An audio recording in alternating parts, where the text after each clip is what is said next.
Good evening, ladies and gentlemen. I am Kasmarana and welcome to News Bulletin. In today's special report, we delve into the world of bioethics, the guiding principles that navigate the ethical challenges in the field of life sciences and medicines.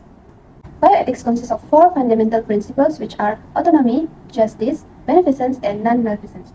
Autonomy emphasizes the importance of respecting an individual's right to make decisions about their own body and healthcare. Justice focuses on the fair distribution of resources and treatments, ensuring everyone has equal access to healthcare. Meanwhile, beneficence adjusts medical staff to promote well-being and act in the best interest of the patient. And lastly, non-maleficence reminds medical staff to do no harm and minimize potential risk in medical practices. To discuss more about the bioethical issues, we have few reporters joining us in the studio. Ms. Umi, what can you tell us about the current situation? Good evening, I am Umi. I'm here at the scene of the incident where health officials are responding to a concerning outbreak of avian flu in the community.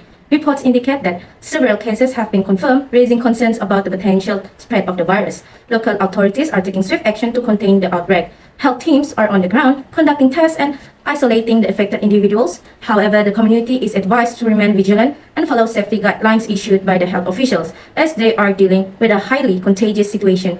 Our focus is on minimizing the spread and ensuring the safety of the public. However, the specific events in the movie are dramatized for entertainment, and not every aspect may reflect reality. Now back to the main studio. Thank you, Ms. Umi. We are witnessing the spread of influenza virus in South Korea City, less than 20 kilometers from Seoul.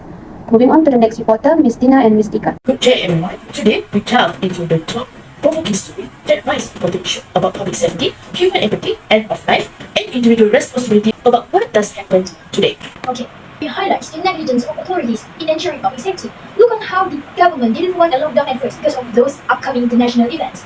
Their hasty decisions caused chaos, thus failing to protect the people. I understand your concern, but don't overlook the individuals role in this narrative. Some are selfish, disregarding safety protocols, and endangering others. We must take personal responsibility for our actions. True, but empathy was sorely lacking throughout this story.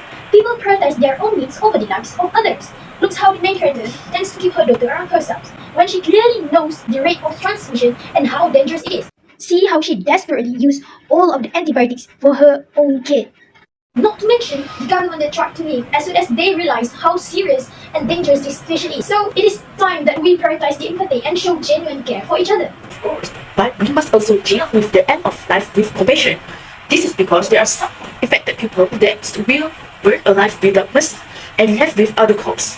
So, decision about care and empathy must be made, ensuring support for individuals during their last moment. Responsibility cannot be ignored though.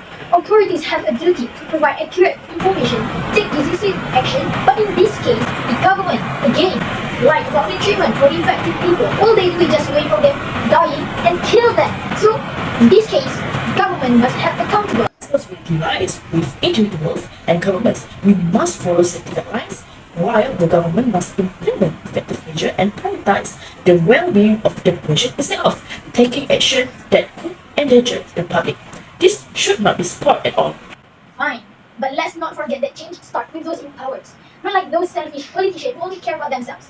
They decide to bomb the whole city with infected people just because they believe that there is no cure and there's no option left. We need empathetic leaders who prioritize the people and make decisions based on empathy and responsibility. Fair enough, but let's remember that change starts with us. Together we can create a society that can tolerate and cooperate with the government so we can resolve the situation in a normal stage. Thank you to both of our reporters, Ms. Tina and Ms. Tika. For now, let's continue our exploration of the bioethical issues by having Mr. Ashraf reporting from the scene. We're talking about the scientific findings that are more focused towards the statistical data that shows the modern logic response that are more relevant compared to the flu movie. So let's take an example about the Ebola virus. So as we all know, Ebola virus is a deadly disease that still have not a standardized cure around the world. When the Ebola outbreak virus occurs in 2014, it appears that the United States has created a fast response healthcare system units that managed to reduce their fatality rate down to 20% compared to other countries like West Africa. This shows that we don't actually need the fires and guns or aggressions towards the patients who are infected with the deadly disease. This suggests that the profound containment protocol that maintain the civilians' well-being is more efficient and the logical response any government today would make. This regards the flu movie relevancy in today's decision making. Thank you, Mr. Ashraf, for the scientific finding. We will keep more attention on that particular topic. And lastly, we will have Mr. Asif joining us. Please go on, Mr. Asif. Based on the film The Flu, we witnessed the mass murder of defenseless individuals of all different ages, from the elderly to the young, just because they were infected by fatal disease, for which there was at the time no cure. Hence, from the perspective of Islam, this kind of thing shouldn't happen, since it was based on Al-Quran, Surah Al-Isra, Surah 5, verse 33. Based on this verse, Allah said that the life of human being is sacred and needs to be protected except for the sake of truth, such as, for example, the person deserves to be killed as a punishment, and it must be based on the Sharia law. In the situation where harm occurs, like the deadly disease shown in the film The Flu, we cannot kill people without a reason, because everything that occurs has a Sharia compliant solution. To ensure that immoral acts such as those portrayed in this film do not occur, we must constantly consult the perspective given in the fatwas published by Islamic scholars worldwide. Thank you for joining us in this exploration of bioethics. That's all for tonight news. As we return to our main studio, let's remember the importance of ethical considerations in the world of science and medicine. I'm Kasmarena signing off.